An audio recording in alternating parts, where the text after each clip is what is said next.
welcome back to What's Poppin' with Bubba Love. I am your host, Bubba Love. It is great to see you again. If you stuck around, that is fantastic. So, today's episode, we are going to go just a little bit on the crazy side. We are going to talk about paranormal activity, ghost places, things like that. So, the first thing I want to talk about is my experiences. So, my first experience, I was really little. I was probably about, I don't know, 6, 7, somewhere in there. And I wound up seeing a older gentleman when I was at one of my grandparents' places in Oklahoma. And this gentleman had a long beard. He was very skinny, and it wound up being the owner of a property which my grandparents lived on. But at the time, it was like part gas station, part house. So, and unfortunately, he wound up getting hit by a bus and died there on the property. So he stayed around. My dad used to see him when he was younger as well. He saw him sitting on a stump. And the first time I saw him, he was on right outside the window of the room that we were staying in, which was definitely kind of scary when we first saw it. My grandparents experienced, well, my grandparents and my cousins experienced a couple of things. Shower curtain, shower curtains usually can flow and move and everything like that. But in this one occasion, they said that they went to move it and it was like a brick wall. You couldn't even move it. So that was kind of fascinating. And then another time, a lamp went flying across the room.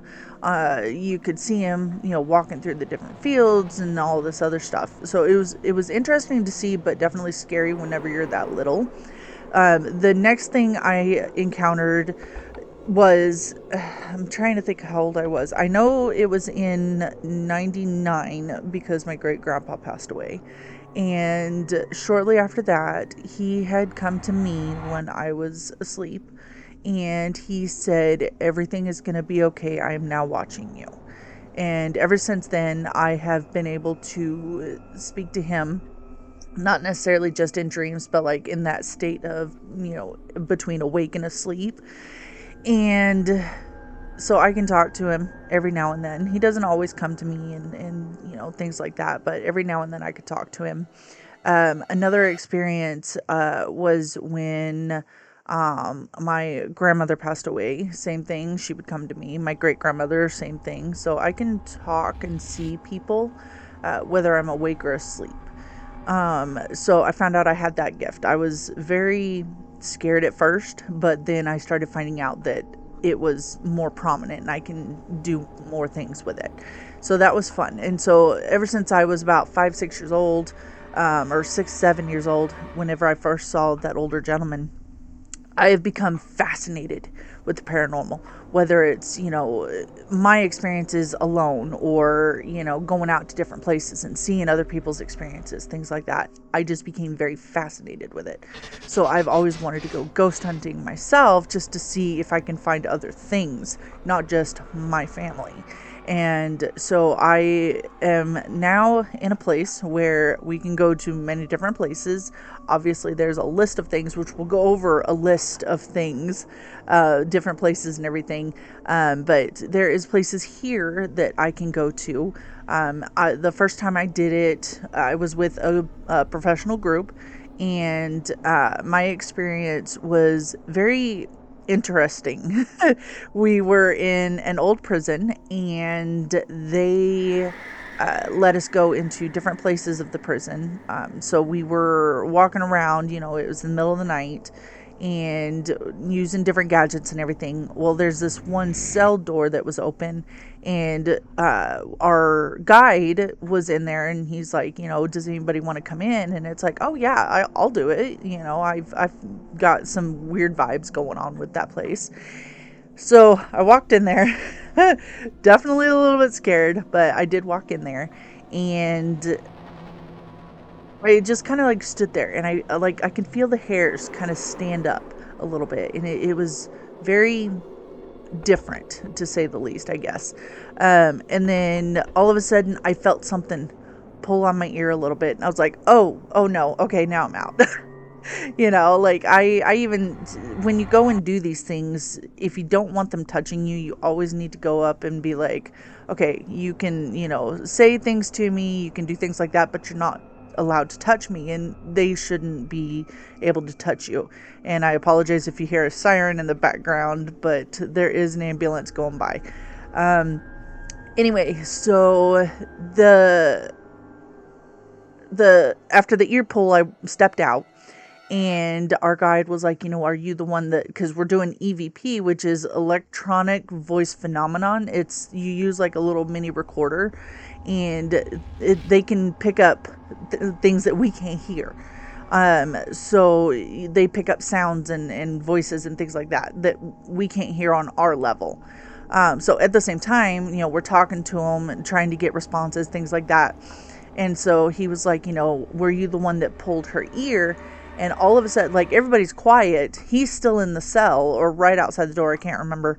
And he's like, are you the one that pulled her ear? All of a sudden, I heard this loud, no. And I stopped and I was like, okay, did anybody else just hear that? And they were like, no. And I was like, okay, I literally just heard somebody scream no.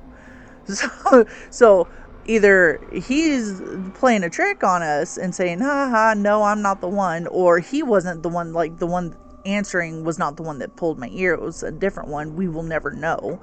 But it was interesting because I could feel something, and then all of a sudden we got a response to that question. So that was fascinating. And then I did it again. My boyfriend went with me the second time, and we were in another cell block. I looked up because it's 4 stories high. So obviously we're on the ground floor, and I was looking up, and I saw this shadow walking across the walkway there, and there's guardrails and everything to where they weren't falling over and stuff. And I just saw this shadow walking across one of the things, and I was like, okay, that was kind of weird. And I thought maybe it was a trick of the light, my eyes playing tricks on me, things like that. And so I stopped and I watched for a minute, and I was looking, and recentered my eyes, looked around, looked down, things like that. Recentered my eyes, looked back up, and I can see him leaning over on the rail, just like, I don't know if he was like this or if he was like, his arms just like this, and he was hunched over. But I just saw something leaning over the railing, and I was like, okay, now I know something's actually up there because I can see it. And so I was, I told my boyfriend, I was like, hey, there's, I see something up there. And then I told our guide at the time. And so we were looking, and, everybody else was kind of looking, and our guide kind of saw a little bit whenever he started kind of going down the walkway a little bit. She saw a shadow as well. So we're thinking that was the same one. So luckily it wasn't just me that saw the one shadow. My guide also saw it. And so that was very fascinating to me. So getting the opportunity to go and do something like this, and even if you're a skeptic, still go and explore stuff like this. Still go and do something that is not of your norm, because it's interesting knowing the different things that you can find, even as a skeptic, because there's been a lot of skeptics that go and they've experienced something and they're like, whoa, okay, hold on, what is that? What's happening right now? And they start thinking about things. They, have their minds open to possibilities. Now, granted, they're still a skeptic, but they're now thinking about all these different things. So that's fascinating to me, is to watch their minds kind of go, hey, there's something different about this. This is great. So that was interesting. I now have an opportunity to go and do it, with a group. And it's mostly during the summer, late spring, all the way through like early fall. I'm going to be doing a lot more of that. So I am very excited to do different things like that. Once we get going and everything, I will see if I can get permission to talk about different things that have happened, things like that. So definitely look out for that. That'll be in future episodes. But for right now, it's just, things that have happened in my life. So that's like a gist of when I started experiencing those things. Luckily, where I'm at now, there's nothing here. We've lived in houses where things have happened. My dad's keys have moved in different places. My sister and I used to have, and I'm going to date myself here, we used to have some of the original Furbies. And my sister took the batteries out of hers one time and stuck it up in her closet. Well, it started talking. And we were like, whoa, okay, hold on, something's not right here, because we were like, we're pretty sure we took those batteries out. So we went and grabbed it, and sure enough, the batteries are out, but yet it was talking, and we're like, oh, no, no, no, no, no, okay, this thing's got to go now. So right now, I think it's in a box in her shed, but that was the first electronic thing that has ever happened that is paranormal type. I'm not going to say it was a ghost or anything like that, because obviously we don't know, and it could have been a glitch in the system or something. But usually when electronics don't have battery, and they haven't for a very long time, because they can still hold a charge for a short time even after taking the battery out, but they don't do like what this one did. So we keep it away. We don't have it out. It's got to go. We actually need to throw that out. Uh, so we're eventually going to hopefully throw it out. But again, that's up to my sister. That's not up to me. Anyway, so some of the places, if depending on where you live, you can take trips to go to these places, or if you live close, I would definitely recommend checking a lot of these places out. I've watched a lot of documentaries, a lot of shows, a lot of YouTube videos, things like that. I've watched a lot of different things on a lot of these places. And if you have a chance to go to a lot of these, I fully recommend it. Skeptic or believer, I recommend it.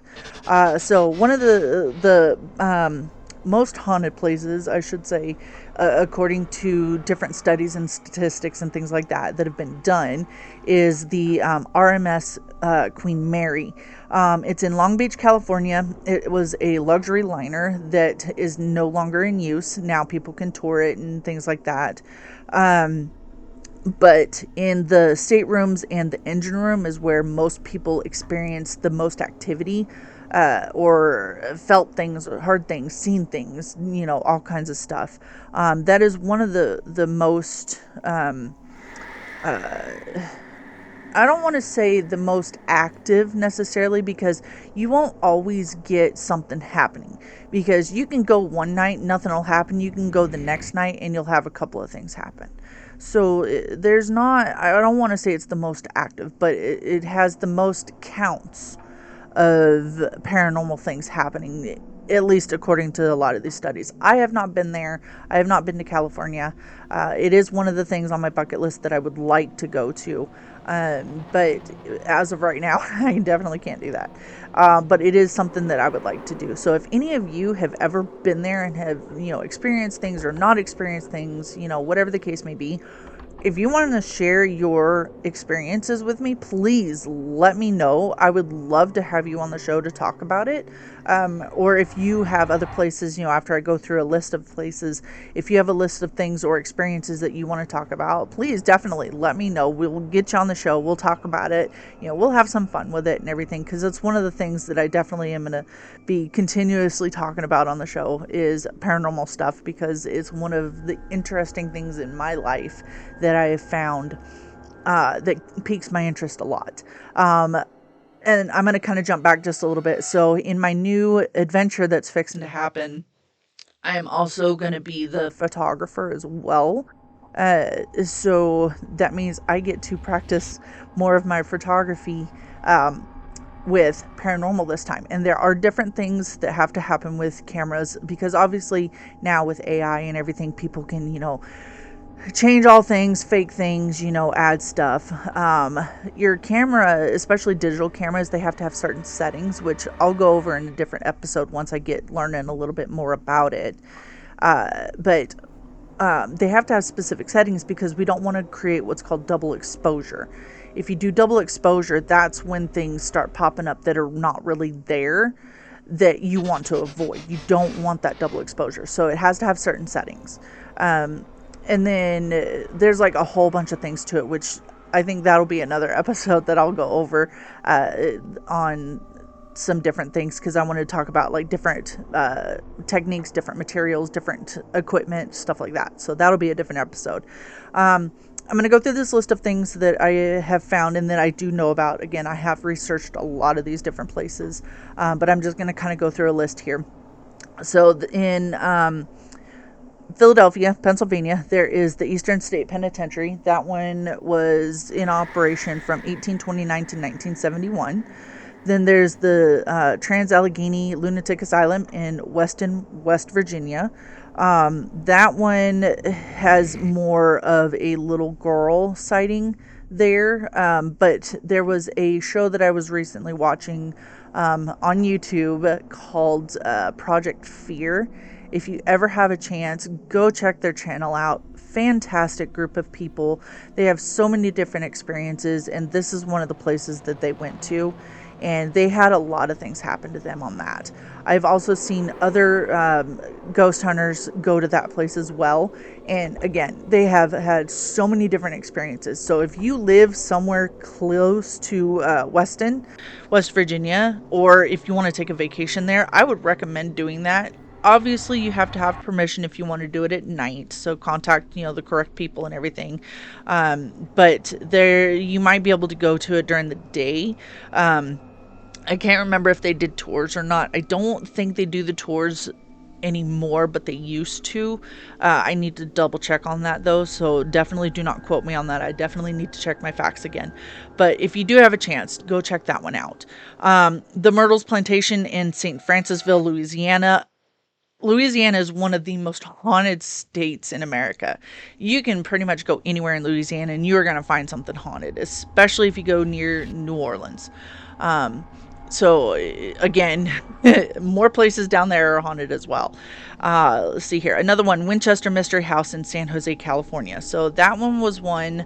So the maker of the Winchester rifle, her and her husband designed this house. After he had passed away, she claimed that she had voices telling her to build onto this house, but create doors that went to nowhere. So you can walk up a set of stairs and there's a door there, or a wall even, and there's nothing else there. You can't even go farther.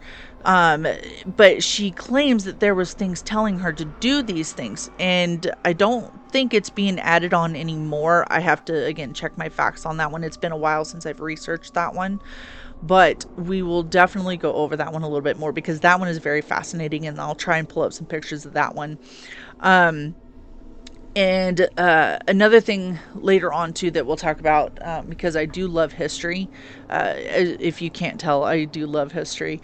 Another episode we'll go over different things with that one as well. But the Civil War, when I started learning about it in school, I became fascinated because there are so many factors to that war. Some people say it was started by, because of slavery. Some people say it was because of money. Some people say it's because of politics. There's a lot of different reasons that people say that the Civil War started. I'm not going to say people are wrong. I'm not going to say people are right. There are different opinions to it, and that is one of the things that I love about our ability to look all of this stuff up, is because there are different opinions. We won't actually know the truth unless it is fully written in solid something somewhere saying, yes, this is why this started. We don't have that, and we're not going to. So anyway, the Civil War, a lot of the battles are haunted areas. Gettysburg is one of the biggest haunted battlefields and towns of the Civil War era. So if you have a chance to go see the Gettysburg battlefield, I would definitely go check that out, because you can see apparitions, you can see shadows, you can hear voices, you can hear gunshots, cannon shots. You can be like, some people have claimed that they were in the middle of a battle. So there's many different things that people have had and experienced there. That is, again, one of the things on the top of my bucket list that I want to go back to see. I think my mom said we drove by it when I was really little. I cannot remember, but it is one of the things on the top of my list that I want to go to. The Whaley House in San Diego, California, Waverly Hills Sanatorium in Louisville, Kentucky, the Crescent Hotel in Eureka Springs, Arkansas, and of course, Salem, Massachusetts, which is where the witch trials happen. Those are the top haunted places in America that you can go and visit. Again, even if you are a skeptic, I would still recommend going and viewing some of these places because you never know what you're going to experience. And even just touring and looking at these places, just seeing the history that evolved with a lot of these places, especially the asylums. A lot of them weren't just asylums. Some of them even started out as hospitals. Some of them started out as orphanages. Some of them started out as just houses, mansions, whatever you want to call them. They started out as so many different things and then turned into other things. Some of them, or a lot of them, I should say, because of the size of them, they became tuberculosis hospitals. That's what a lot of them turned into because there was so many people that unfortunately contracted it and they had to have a place to house them. A lot of the places, unfortunately, because of the amount of people, they were not upkept properly. They were not treated properly sometimes. But back then, it was still being studied. They didn't have all the stuff that we do today. They didn't have the treatments that we do. So a lot of them, they were just trying to bide their time and hopefully they lived. If you go and look at a lot of them, so for example, the Trans-Allegheny one, that one also became a tuberculosis hospital, and if I remember correctly, hundreds of people died, not just because of the tuberculosis, but during the time that it was an insane asylum, if I can say that 5 times fast. And it's one of those that you look at the history of them and how people were treated. It's not... A lot of them, it wasn't the choice that they would have made if they could change things. I think a lot of them would, especially a lot of the staff. But there are some places where the staff, they did treat them like very poorly because they didn't care about them. They thought, oh, they've just been thrown away. They've been put here. Their family doesn't want them. So why should I care about them? And so a lot of the conditions were very poor, very... I'm trying to think of the word. You just really need to go look at it. Honestly, it is very sad to see how a lot of these turned out. And I don't think I would be able to go to a place even during the day and not cry. Because a lot of people were treated like very poorly and a lot of people were killed just because. Some of the testing that they did on these people, they didn't know if it was going to help them or not. They just wanted to test it. And when they did, some of them died because of it.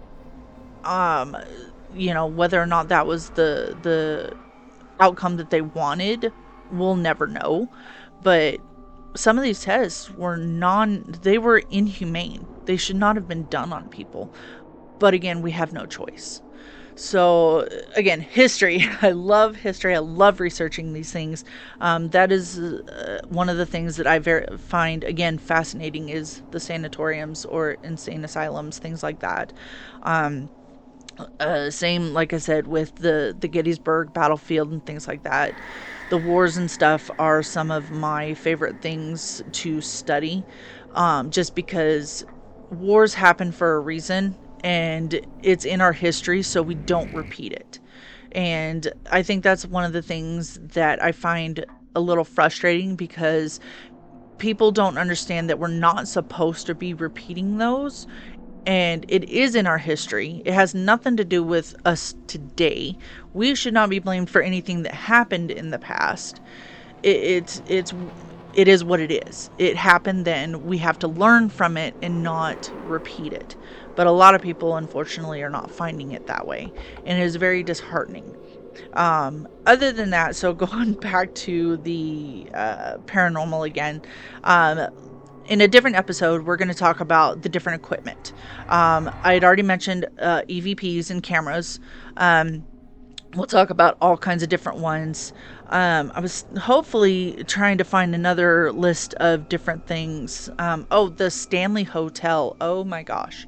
So if you have a chance to ever go to the Stanley Hotel, which most of you should know, that is the hotel that inspired Stephen King to write his novel.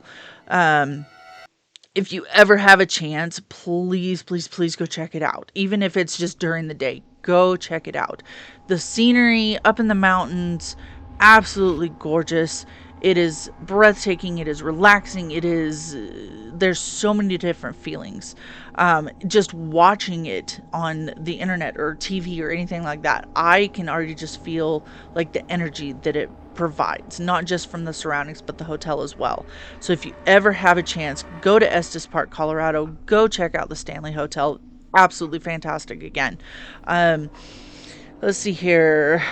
Oh, yeah, the Dock Street Theater over in Charleston, South Carolina. Again, it is another place that is fantastic to go check it out. Not just because of the paranormal activity, but the history itself is also fantastic. So, we'll go over some more things later. I'll talk about a couple of different things. I might go in depth about different places like the Stanley Hotel, give a little bit more background, things like that. But for now, this is going to conclude the episode. Again, I appreciate you joining me. I know I do ramble a lot, and that's one of the greatest things about being able to do a podcast is to talk about things that you're passionate about, get people interacting, get people to be interested in things that you have to say, and to enjoy even more so what you like to study or look at or interact and things like that. So I appreciate you joining me, and hopefully you will join me in the next episode. I will put out a couple of things as to what it may be. Right now I'm still in some planning stages as this is my first podcast. So there will be some changes probably later on. You might see them as we go. But for the very start, I appreciate you very much for joining me. Again, definitely leave me comments if you want to be in the show, or if you want me to talk about your experiences, things like that. If you give me permission, definitely send me a message, things like that, and we will see what we can do to get your stuff out there. So again, please be nice about things. Don't, just go off and say, oh, people are wrong, things like that. We want to have a very good environment, a very constructive environment, very safe environment for people to talk about things that they are passionate about and enjoy studying. Like I had said in the intro video, if you want to have a conversation because you don't agree with some things, definitely let me know. We can definitely have conversations. We could talk about it, things like that. If you want, again, to be on the show to talk about it, we can definitely do something about it. So just let me know, and then I hope to see you next time. Have a good day. You are talking with Bubba Love on What's Poppin' with Bubba Love. Bye-bye.